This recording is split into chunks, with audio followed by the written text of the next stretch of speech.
Have you ever dreamed of building your own little cabin in the woods, even if just for a weekend? Today, we're diving into the world of temporary wooden houses and shelters.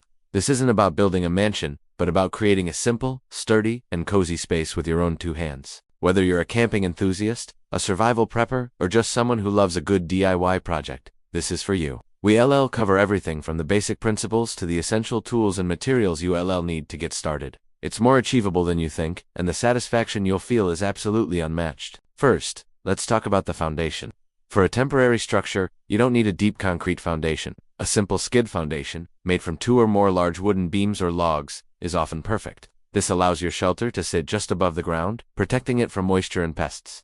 The beauty of a skid foundation is its portability. If you ever need to move your shelter, you technically can. When selecting your spot, look for level, well-drained ground. Clearing away any debris, rocks, and vegetation will give you a clean, stable base to work from. A level site makes the entire construction process infinitely easier. Now for the fun part, the frame. The A-frame is one of the most classic and simple designs for a temporary shelter. It's strong, sheds rain and snow effectively, and uses materials efficiently. You'll start by building 2 identical triangular frames for the front and back. These are typically made from sturdy 2x4 or 2x6 lumber. Once your 2 A-frames are built, you connect them with a ridge beam at the top and several horizontal supports along the sides.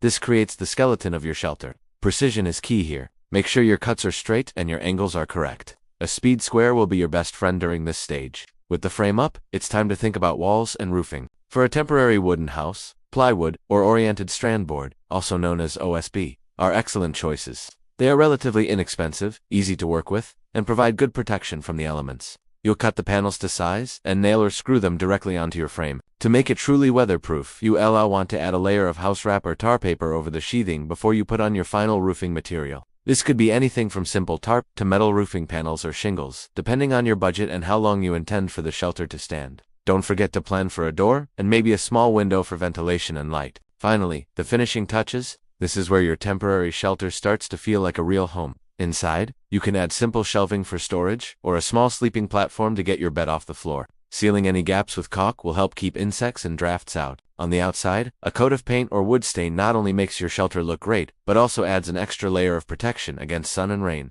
Remember, the goal is to create a functional and comfortable space. It doesn't have to be perfect. Every cut you make and every nail you drive is part of the learning experience. Building something like this is a journey, and the destination is a cozy shelter you built yourself. Thanks for watching, and I hope this inspires you to start your own project. Don't forget to like and subscribe for more DIY adventures.